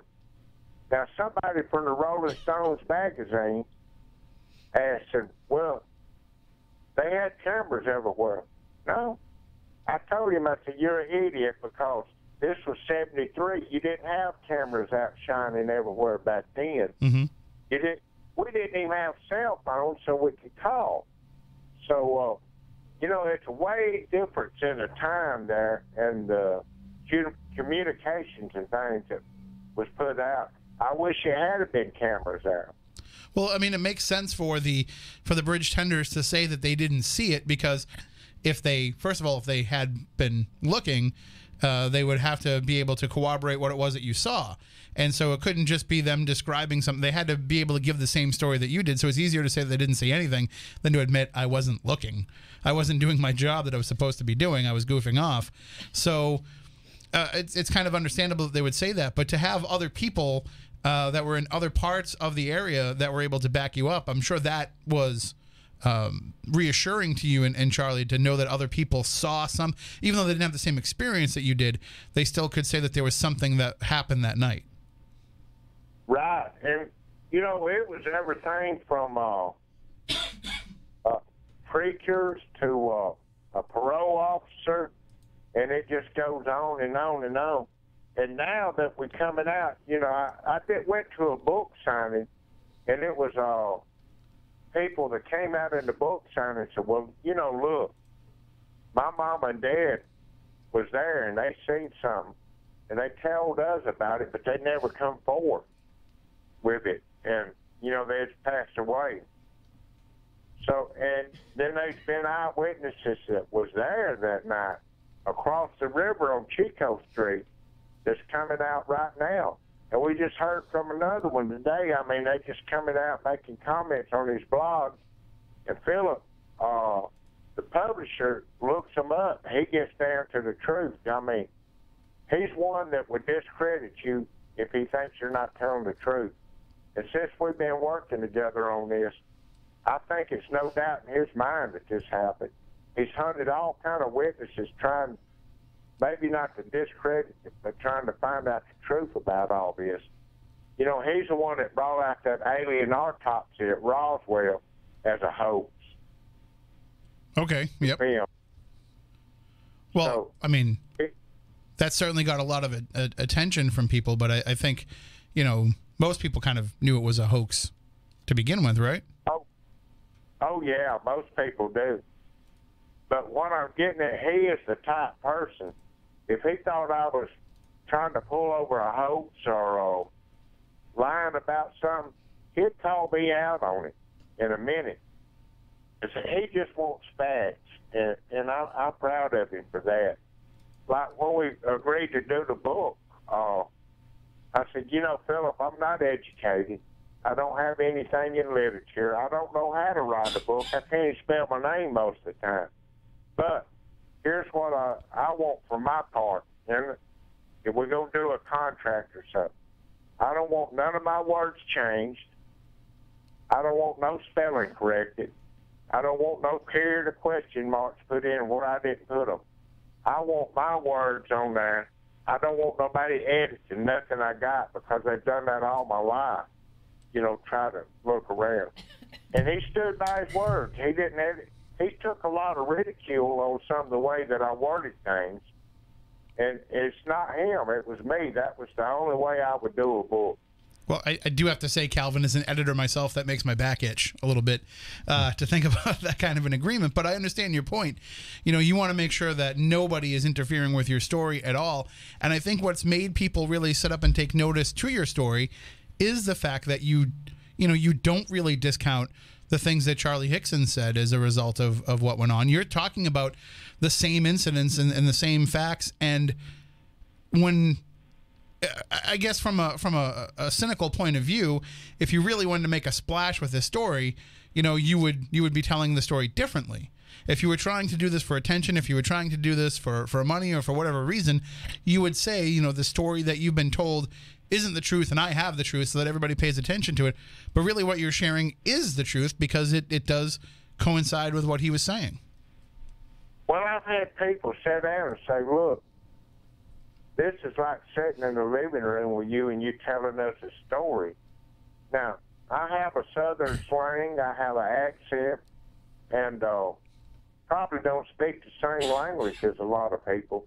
That's like from the UK where the book is published, we don't speak the same English as they do right here. He has to question me on some of the things that I say, what it means. And when I'm on a show or something in the UK, hey, some of them I can't understand.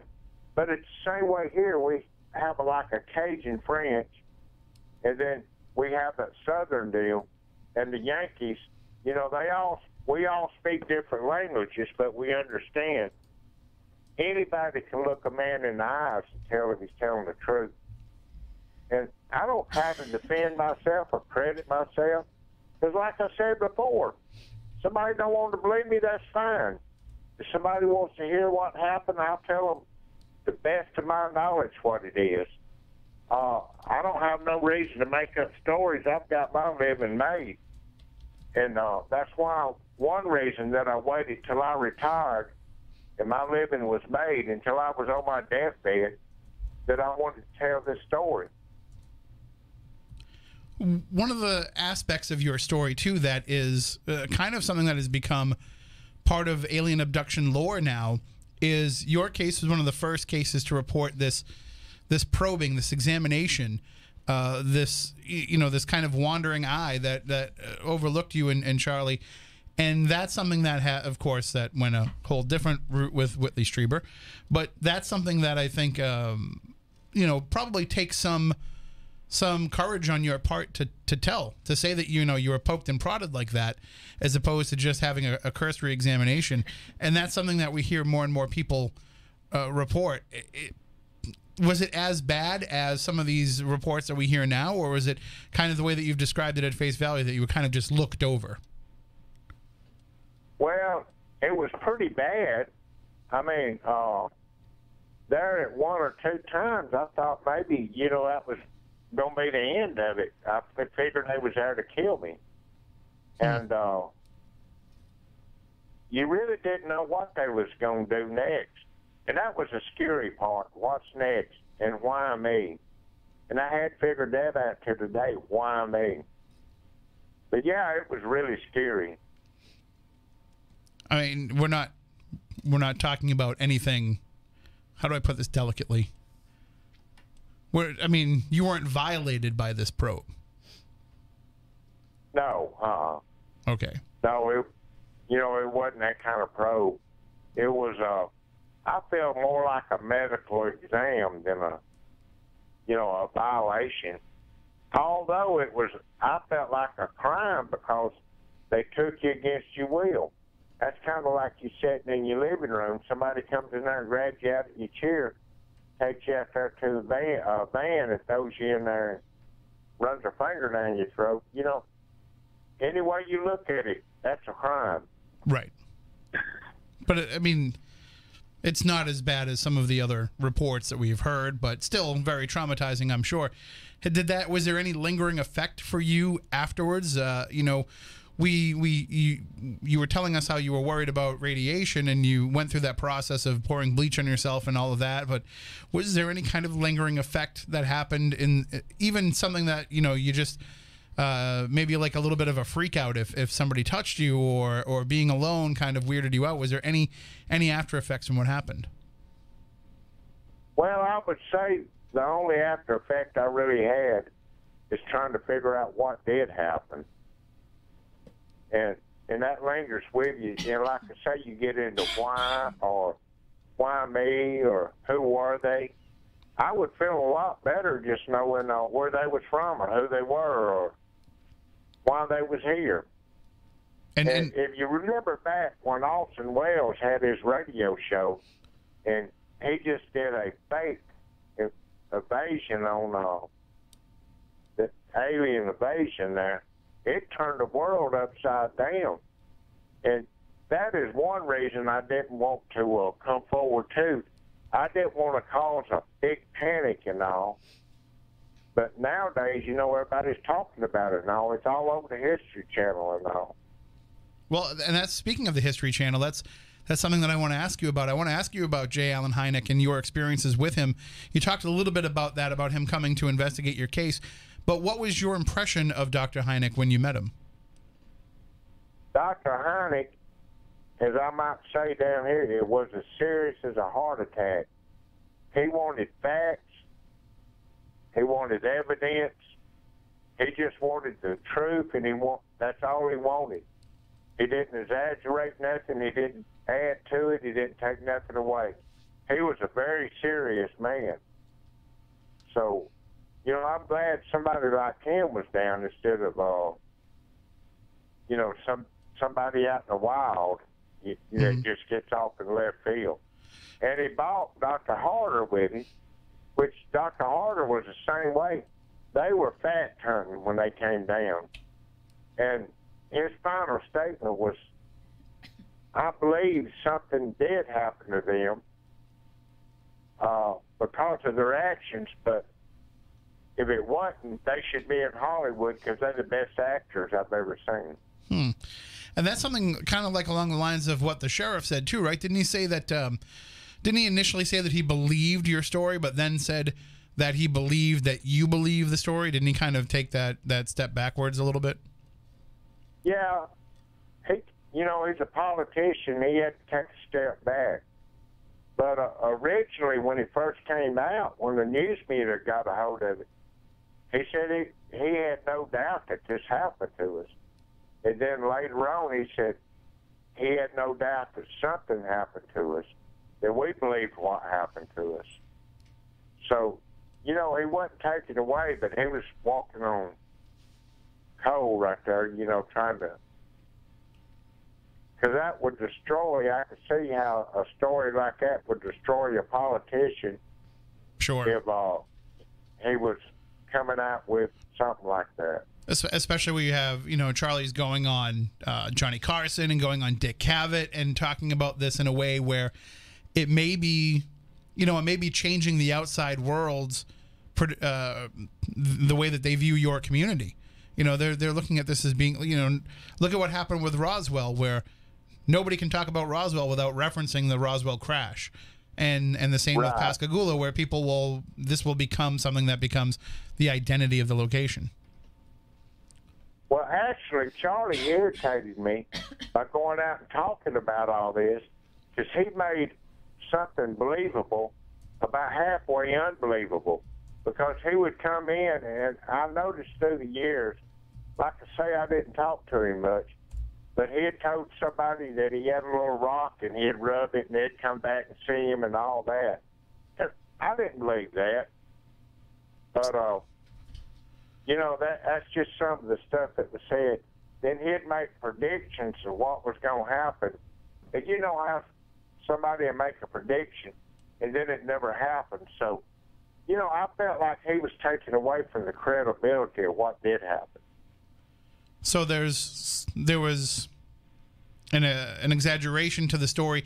It almost felt like Charlie needed to keep giving the media more to stay in the public eye. I feel that's the way that I feel, but I don't know. You know, I don't know if he can rub a rock or not. But like I said, when I told Philip, look, I'll write this book.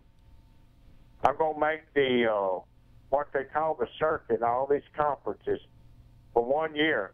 October, when this is over with, when my year's up, this fat boy's fixing to go on move on his houseboat and go off grid. There ain't nobody going to know where I am or be able to call me or communicate with me or nothing else.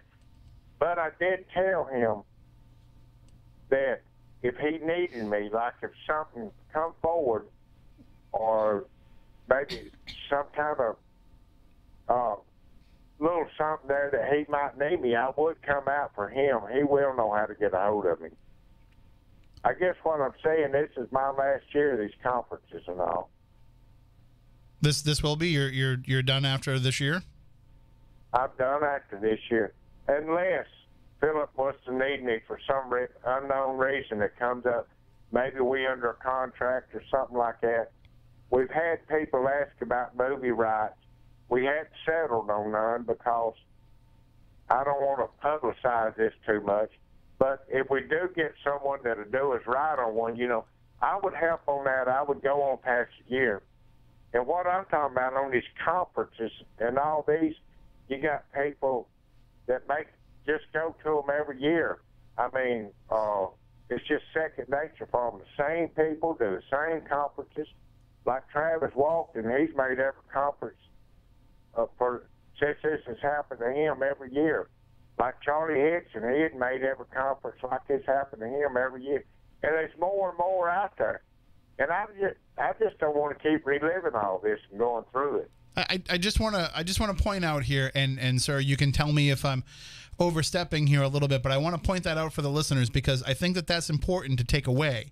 That basically what we're saying is that Calvin Parker is leaving money on the table, that he would have the opportunity to go out there and go to these conventions and speak about this, and you could make, you know, a pretty good sum of money to go spend a weekend at all these different conferences where you would be loved and adored by the attendees, and you would sell tons of books and get to sign autographs and all that. And you're saying that you're going to leave all that on the table because you don't want to talk about this incident anymore. No, that's it. I give it a year with Philip. And like I say,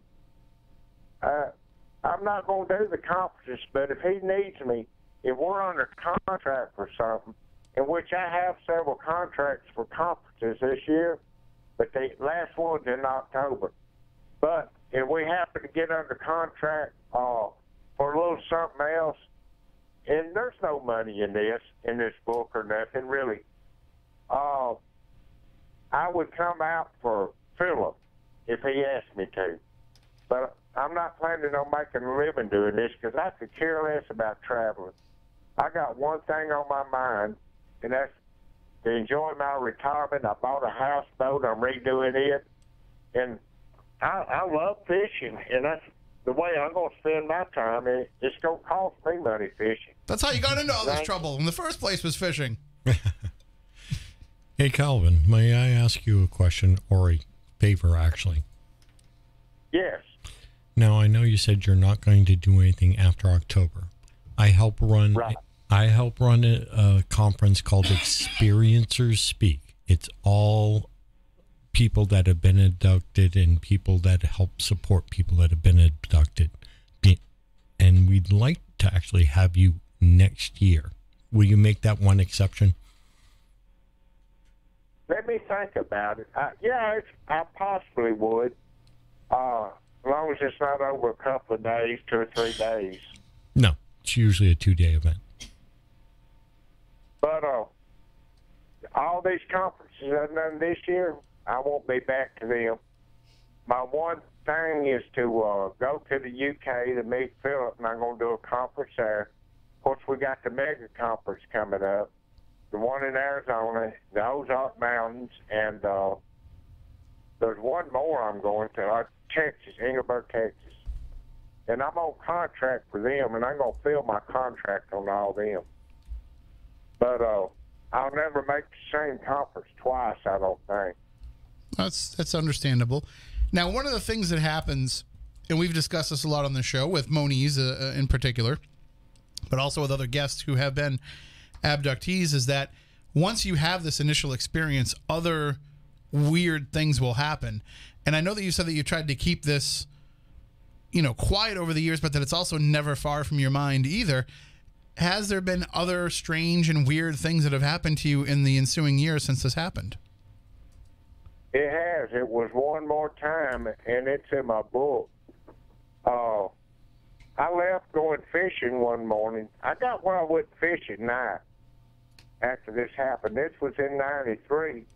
I told my wife, I said, I'm going to Cat Island to do a little bit of fishing, and I'll be back before dark. I said, no need to do nothing. I'm going to take a little water, fix me a little lunch. And so I left and went out. Well, it was about, I don't know exactly what time it was, probably close to noon. I got my lunch out to eat it. And the next thing I knew, it was 3 o'clock in the morning. I didn't know where all this time went. I missed all this time. I come to and my lunch was still there. So I went home. I got in the boat and left. It was dark then, and started going home, and I couldn't figure out where all my time had went. I didn't know how to explain it. So there was a friend of mine said that, look, there's a Bud Hopkins that wrote a book on missing time. Let me find out where he is, because that's what you got, and let's go see him. Well, he hunted for him, and he found him in, I guess, a conference in Tampa, Florida. And he taught me into getting in the car and going down there to see Bud Hopkins. And I didn't figure Bud would know who I was from anybody, but I knew I wasn't going in that conference that he was in and go talk to him myself. So I told my friend, I said, go in there and see if he'll talk to me. I want to talk to this man. I didn't know Bud from anybody. Of course, Bud remembered my name. He knew who I was. He said, yeah, I'll be back at my motel in 45 minutes. Tell him I'll meet him. So we went to his motel, and Bud came in, and we sat there and talked for a little while. And he said, Calvin, I'd love to hypnotize you. Will you agree to that? I said, well, I don't know anything about it. I said, here's how I agree with it. Is this friend of mine's in the same room, and you don't put stuff into my head. And I said, he's going to be holding a ball bat on you. And if you put something in my head that don't belong there, he's going to beat you with that ball bat, and I'll take the blame for it. Wow. But I was just telling him how strong I was about that. So we agreed to it. Well, I never thought he hypnotized me. When we was doing the book, that little while we was doing the book, I mentioned to Philip that I had talked to Bud Hopkins, and he tried to hypnotize me. So Philip got on a quest then. Of course, Bud Hopkins was dead. He called I think Dr. Jacobs took over Bud Hopkins' file. So he called Dr. Jacobs and got the original tape where he was supposed to hypnotize me. Well, when it come in, I was still working on the book. I was putting together the book, and Philip was putting together all this other information. I started kind of reading over it, and I went out to the porch. I told my wife I was really hypnotized. I didn't believe it. I was hypnotized, and it lasted probably an hour and a half. I never did read all the transcripts, but still had to this day. But that was shocking to me to find out I was hypnotized. What about any other weird things that have happened? I mean, we've talked about abductees having poltergeist experiences after that. Any kind of just general weirdness like that? Not that I really know of. Now, the year that Kennedy died, or was assassinated, we used to share a room in a house, my brother and I, because we lived in a small house, and we shared a room. Now, he hollered out one night and said, there's a ghost blowing in your ear. And I didn't realize it, but he was convinced. I even asked him about it later on in life before he passed away. So that's the only other thing I could think of. Now, sorry, go ahead. I've talked to people that said they've been multiply abducted and all this, and visited every day, and had 9 or 10 babies by aliens. You know, I just filtered through a lot of that. Some people I believe, and some I don't believe. It's one of the deals they got to show me. So with all of these, conventions that you've been to and sharing this story and writing the book and putting all of this out there, there's been nothing that has come about from that. I mean, nobody's kind of come forward and told you to stop talking about it. Nobody's ever given you any trouble about sharing your story? No, sir, not at all. Now, my conventions don't start till the end of March. I'm going to that mega convention in Laughlin, Nevada. But I've done quite a few book signings and all, and people are just fascinated. They sit there, they starstruck by what's going on. They want to know. And I think a lot of this now is attention on the History Channel, Ancient Alien and all that. Mm-hmm. I watch some of them shows, and I don't know, I don't know how I feel about them. And I did a deal for the Travel Channel that's coming up, and got to meet some of the people. They doing some on abductees and all. I got to meet some of them, and some of them's really believable, but some of them not so much. But I'm not calling them a liar or anything. I'm not saying it didn't happen. All I'm saying, we just need more proof to really believe them. Well, I mean, what would you say to people that still would make that same statement to you? That people would say, take another lie detector, stand up and give us more facts. There's got to be people that are calling you out for sharing this and saying that, especially staying silent for all these years, it's probably raised a lot of people's haunches that you're sharing the story now, even though it's, you're telling us that there's no ulterior motive behind it. That people will always be skeptical or cynical when you do come out with your story. Yeah, and you see a few people like that, and you go on Facebook, you see little comments like that, and I understand it. I don't hold that against them. Actually, when I was going to do the book, before I started, I had hunted someone that could give me a really good lie detector test. And I was going to do that, but I found out it cost too much money for me to pay for it on my own. And I wasn't going to waste my money with it. I said, hell, I'll just tell my story.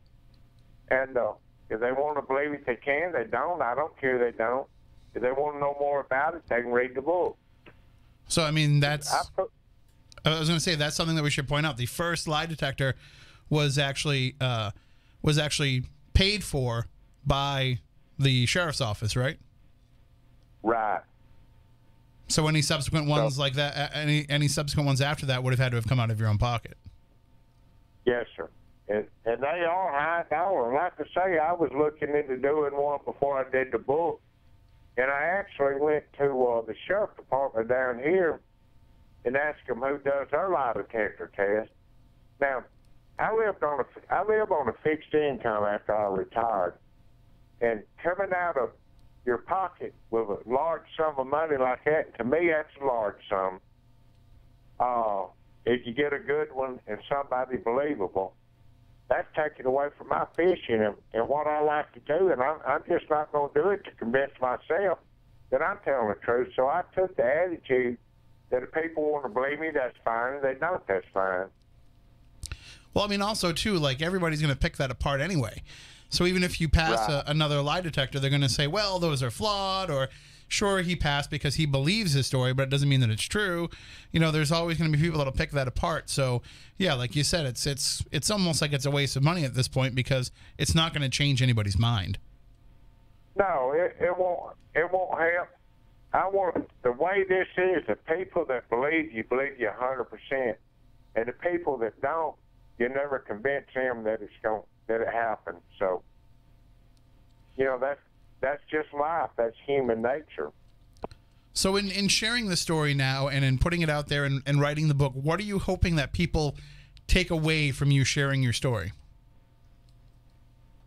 Well, the only reason I wanted to share it anyhow, out of 45 years, I never even talked to my wife about it. Never told her the story, never mentioned it and all. And then never talked to my friends or the people that I work with. Never talked to the people that live on the Mississippi Gulf Coast. They all wondered where I went. I just faded out into the sunset. Well, I figured this book would explain it to the people that I hadn't told the story to, and I wouldn't have to just sit up and tell it to everybody that I've seen. So what I do now, I say, buy the book, read it. If you can't afford it, I'll pay for it. Well, and there might be some people that take you up on that, so be careful with that offer. But yeah, that's the other thing. I think people make the mistake of thinking that when you write a book, you know, it's a blank check, and it's not. You're lucky if you can make $1 off every book that you sell. Yeah, there's no money in writing books and all. And when I said I pay for it literally, that ain't for everybody out there in radio land. But like to my family and a few close friends, yeah, you know, I'll give them books. But as far as making money, you know, it's no money in this. I make a lot more money working and staying home. It actually has cost me money doing this because I mail a book out to somebody, and the postage on it, you know, costs money. It's just, I just can't see a whole lot of money being made in it.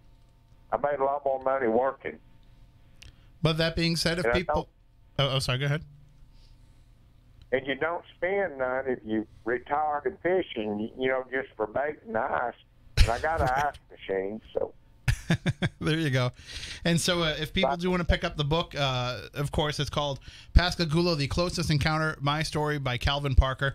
And people can pick it up on Amazon and Barnes & Noble and other places where they sell books online, right?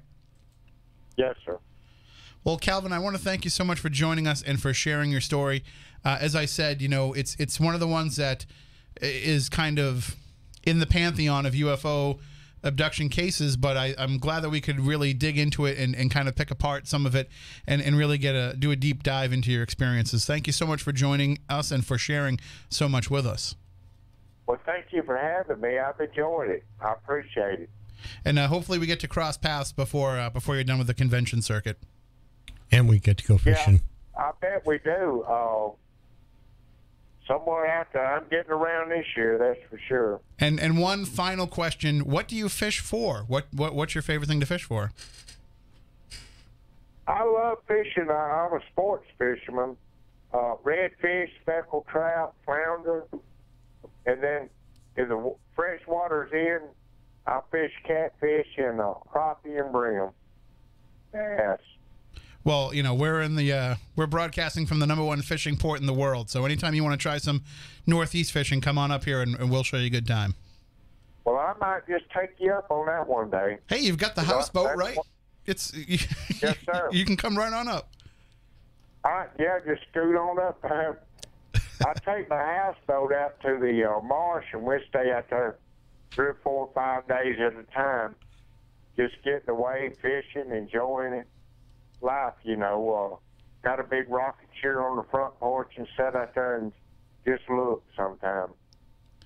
Excellent. Well, thank you so much, sir. You have a great night, and we'll talk again soon. Thank you. I appreciate you having me. All right, take care. That is Calvin Parker. Again, you can pick up the book wherever books are sold. It's called Pascagoula, The Closest Encounter. Calvin Parker joining us tonight. A great discussion. I know Stephanie's freaked out by aliens. I think Kylie's freaked out by aliens. Moni's freaks out the aliens. Yeah.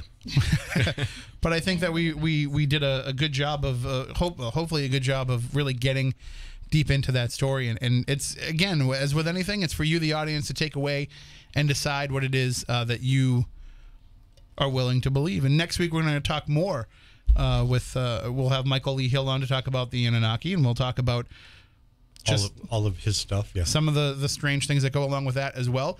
If you want to reach out to us at any time during the week, spookycrew@spookysouthcoast.com is our email address. You can also follow us on Facebook. You can like us on Twitter. Right? Did I do that right? No, like us on Facebook. Follow us on Twitter. Follow us on Instagram. All those different ways that you can reach out to us and get in touch with us. And we welcome it. We welcome all your questions, all of your thoughts and comments, especially if you want to subscribe to the YouTube channel. You can leave comments there. Some of them are not nice, but some of them are pretty good. And so we welcome your feedback in any way that you want to provide it. Tell your friends, share the word, spread the spooky word about the show, because this is why we do it. We don't do it for ourselves. We do it for you. We do it to bring you all of these strange and weird topics and to feel like you have an outlet and a community where you can come and talk about these things and not be judged. That being said, if you don't come to the show on Saturday nights and jump in the chat room live, we will judge you. What's wrong with you? What else are you doing on a Saturday night? Nothing. So we will talk to you next week. Until then, for Matt, for Stephanie, for Kylie, I'm Tim. Stay spooktastic.